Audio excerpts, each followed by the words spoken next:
Have you ever wondered what the absolute provable limits of a neural network really are? Well, you are in exactly the right place. Today, in this explainer, we're looking straight inside the mathematical black box of artificial intelligence. And we aren't just relying on theory or guesswork here. We're using formally verified Lean 4 proofs pulled straight from our source code base to look at the hard mathematical reality of how these networks function, how they break down, and honestly where they're evolving next. Here's our roadmap for today. Number 1, hacking AI with invisible pixels. 2, Goodhart's law in AI. 3, detecting frozen attention heads. 4, network theory moonshots. And finally, 5, the future of holographic networks. To ground us right off the bat, this is the actual table of contents from the source code base we're diving into. Seeing this really proves that these massive, abstract concepts, things like adversarial robustness or holographic thermodynamics, they aren't just philosophical musings. They're formalized mathematical theorems. They're coded and they're verified. We are literally looking at the structural anatomy of AI laid entirely bare. Okay, let's jump right into Section 1, hacking AI with invisible pixels. Think about it. What actually happens to an AI's brain if you change just one invisible pixel? We usually assume computer vision systems see the world roughly the same way we do, just, translated into math. But the proof of adversarial robustness reveals something completely shocking.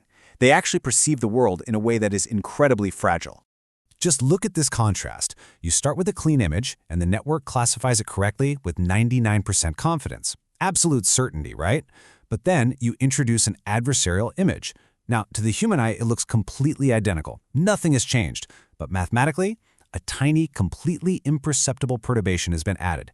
And that one tiny shift completely devastates the classifier and entirely flips the output. To really put that into perspective, let's talk about the number 88. Straight out of the source code, using the famous MNIST dataset, which is basically the gold standard benchmark for computer vision, the math proves that changing a single pixel drops the AI's confidence in the correct answer from 99% literally all the way down to 11%. That is a massive, instantaneous loss of exactly 88 points from a pixel change that you and I wouldn't even be able to see. Which brings us to Section 2, Goodhart's law in AI.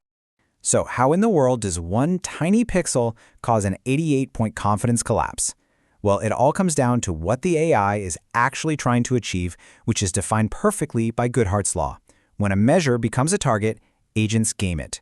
The Lean 4 proofs actually formalize this exact law for neural networks. Think of the classifier's loss function as the measure. The adversarial attack acts as the agent, and it's mathematically gaming that measure without changing the fundamental truth of the image itself. You can see exactly where this goes wrong in this comparison.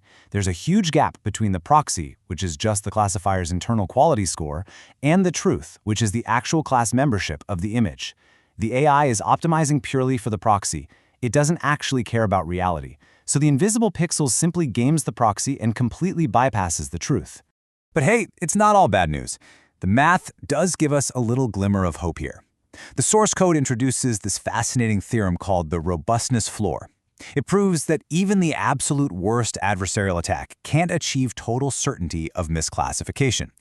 There's this mathematical foundation called the Kleenman floor, and it essentially forces the network weight to stay at or above 1. Bottom line, the network can never be forced to be 100% certain of a wrong answer.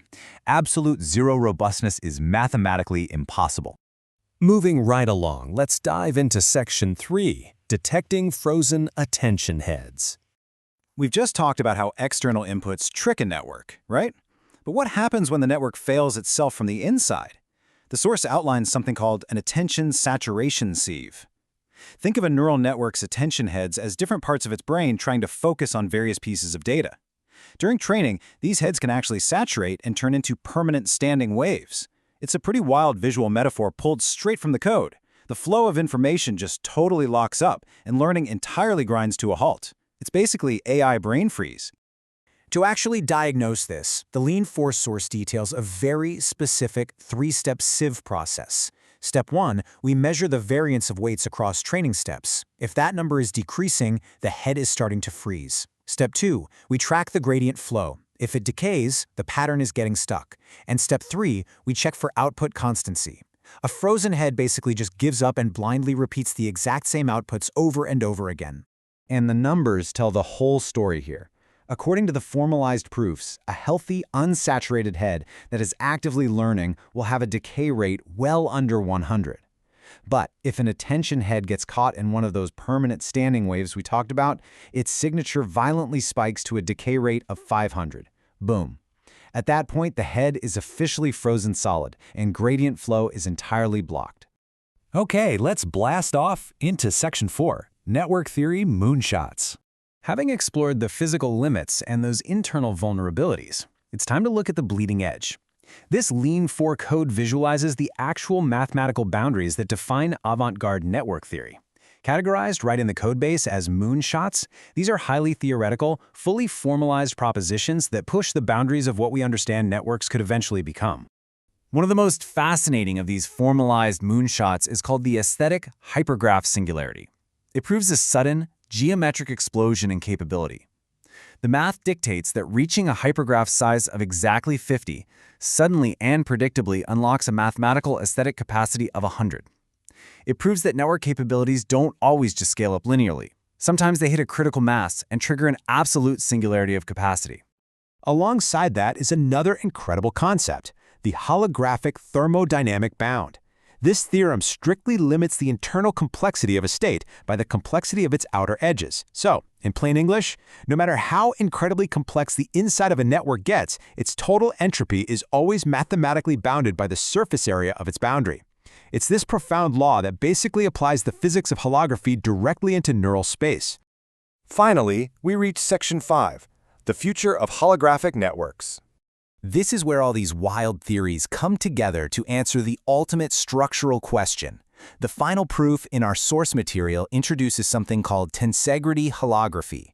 See, right now, there is a fundamental gap in AI models known as the missing interpretation layer. Networks are great at processing data, but they lack a structural layer of true interpretation. Well, this theorem acts as a direct mathematical bypass. If that layer is missing, tensegrity holography can theoretically step right in, holding the network's understanding together through structural tension. It's exactly like tensegrity in physical architecture, but for mathematics. Which leaves us with one final massive question to chew on. We've seen throughout this explainer that a single invisible pixel can completely shatter a network's classification. We've seen how internal attention heads can simply freeze up and stop working. But we've also seen the incredible math behind the moonshots. If these systems, as fragile as they are, can already do so much today, what universe of capabilities are we going to unlock when these mathematical moonshots finally bridge the gap to true structural understanding?